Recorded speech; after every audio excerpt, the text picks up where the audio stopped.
Okay, so the right hand side of the motor here. Take off the Kickstarter and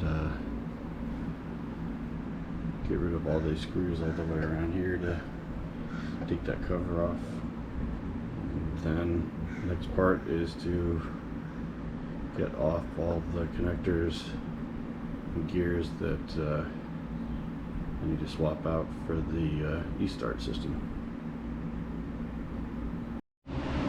Yeah, so I just took the Allen key and just got that sucker really, it was on there good. I just gave it all I had and popped it loose. So yeah, it's just, this is all loose now.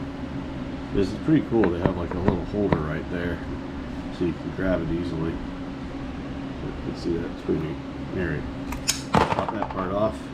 Now, yeah, let's pull that off and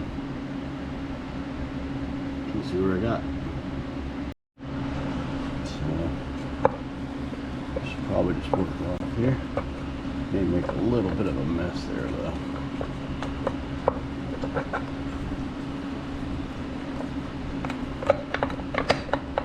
Oh, I could feel a gasket in there or something right there. It's a rubber one. But yeah. Next step, that thing will be off. I'm gonna need 2 hands. So now I just gotta get the clutch and clutch basket off and be ready to go. There's a little clip in there. So I just have to get that off and then get the clutch basket off and work on the rest of the starter gears. So this is with the clutch basket out. And now we just have to put the... Because we use the snap ring pliers the right way? Yeah. I'm kidding. I'm going to edit that out. But we will put this back in here with a e-start. Yeah, we got all these little parts ready. But I don't have a gear puller to grab this one out. So I got to do that. And then probably pull this so that fits in there. Just the part I'm talking about on the right. Yeah, so then once that gets in there, we should be good to go. So I'm gonna go get a valve puller from my buddy Ben and continue this thing. Like we're pretty close.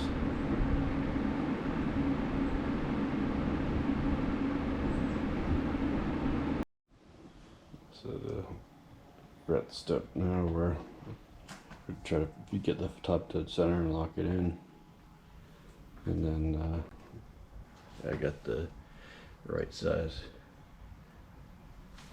This is I think it's a 27, not sure. At any rate, that goes on there, and you got to tighten it to the right. And if I had to get a Loctite dead center, so you have something to wrench against, and then the top end. Check the valves. So we couldn't get that bolt off, so it just keeps spinning, or can't get enough torque on it. We have a impact wrench, 650 foot-pounds, and it wasn't enough. That we had a breaker bar too, but it was only about 2 feet, so I think we need a longer one. We did check the valves, and they're at 0.005. Went in there and out of there smoothly, so it's not valves bolt checked out on that. And we got that thing locked in the top dead center. So this thing here has an Allen head in it. You can see that there. But now it's flush. So yeah, so now the next thing is you see if any of my buddies have anything that's stronger than 650 foot-pounds, because I think it's probably more like 1,000. I stood on that bad boy and it still wasn't budging. So I think he's got a longer breaker bar too, my buddy Ben. So that's our next step. Yeah, I have this Husky.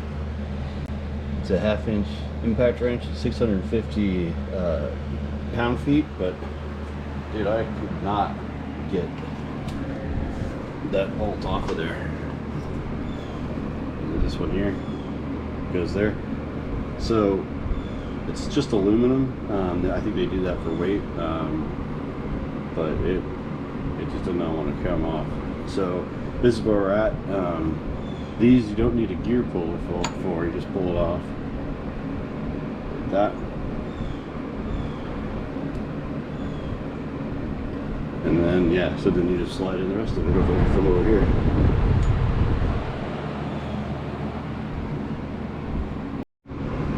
But first you have to take this piece off. That's for the oil pump. So the C-clamp on there.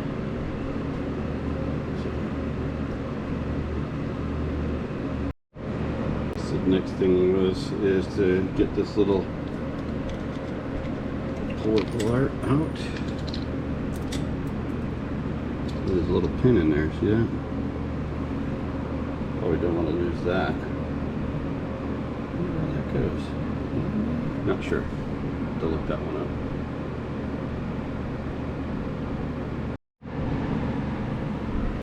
And I still have to drill that hole out 30 millimeters. I think I'll have to go from the other side though, because it looks like it's the overhang from the clutch basket area. See it up there? Yeah, so get it from the other end. So getting the e-starter gear in there, when I was putting it in there at the bottom, there's a slot in it to make it fit all the way back like that. So you guys remember that. It's this piece right here.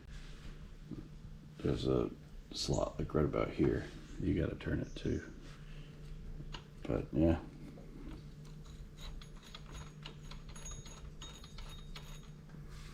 Yeah, it's good getting there. I still have to drill out that part up here.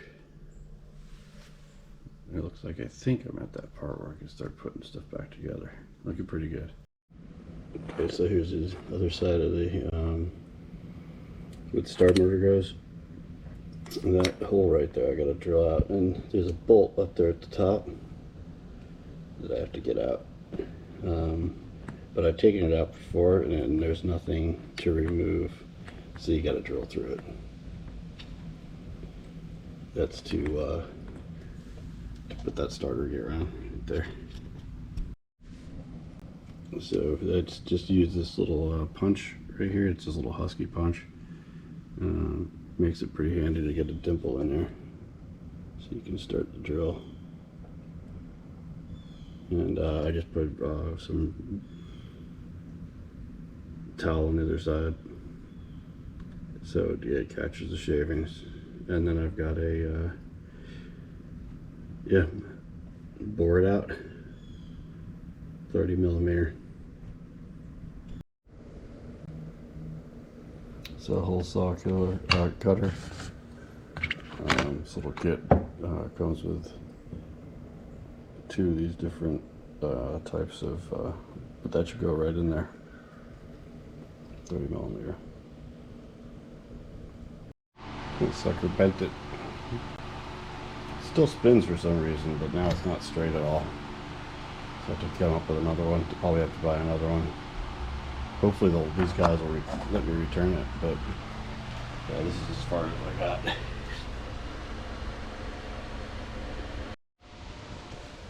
Okay, so that's the hole. Probably you see it better with the light of the drill here, but yeah, so what you do, I started off with the 30 millimeter and it just kind of got started on that, and then I went down to a 29 millimeter, which fits right in that hole. So that's what this is. It's a it's pretty good. It's a pretty good one. It's better than the one that Amazon had, because the Amazon one got hot and it burnt this end of it down here, but this one went right through it. Yep, it goes right through. And then on the other side,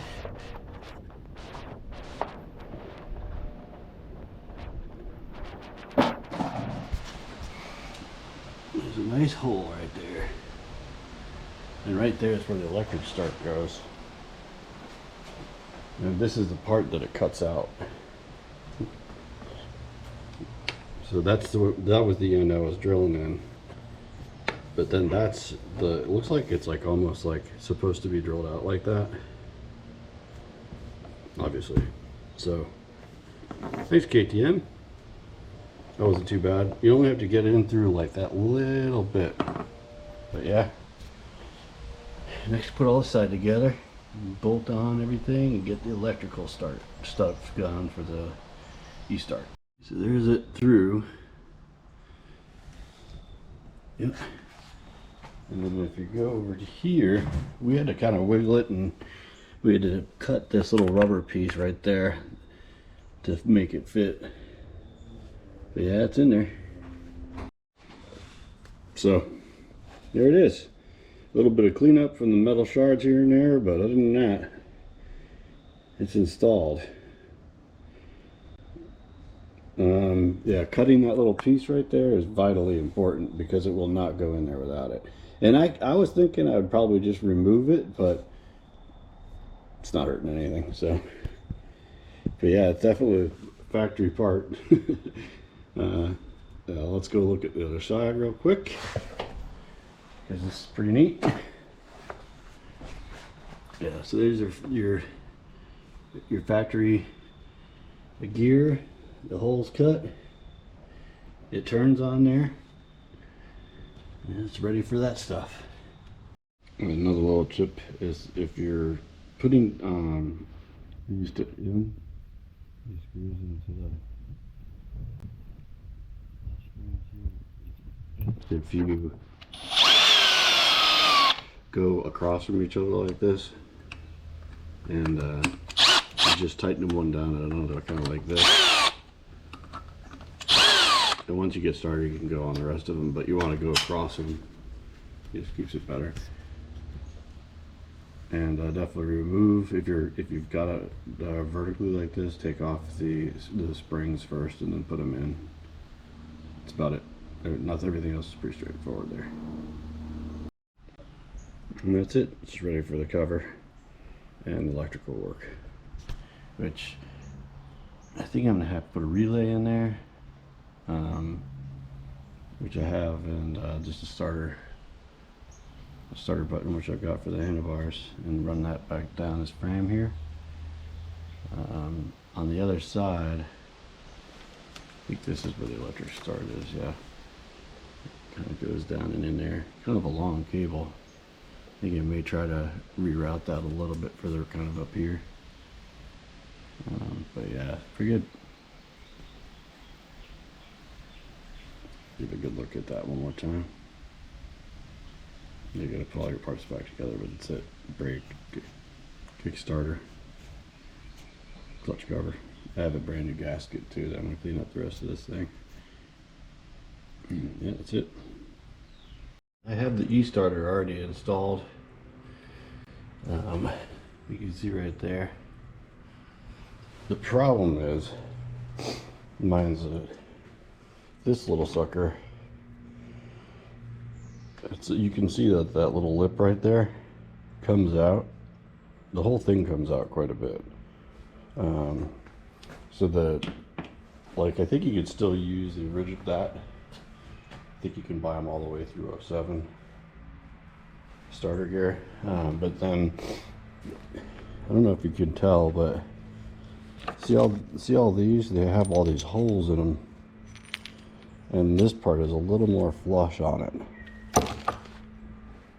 And like I said, this one's a starter gear as well. It's find a better one you get, but what you wind up having to do is, like what I tried to do, is try to get that as flush as you can on the clutch cover. And what they don't do, it's 530 30000 and then 1000. That part number never changes. So I've got this one's off a 2001 400 EXE. It's the same. It has this, so it looks like stock. But what they didn't tell anybody is they did a design change on that year model. So I think it's like 2004 or 5. They actually changed the part number for the starter gear assembly, mainly the idler gear, which is the smaller one that goes between the E-start gearing and the rest of it to the left there. Let's see if you can see it. So you have to buy the early ones. You can't buy the late ones. They do not work. Yeah, so that's the end result right there with it's the new gear right there, intermediate gear. That's on there, and everything's meshed up, ready to go. Cover fits on perfectly. So yeah, that is done.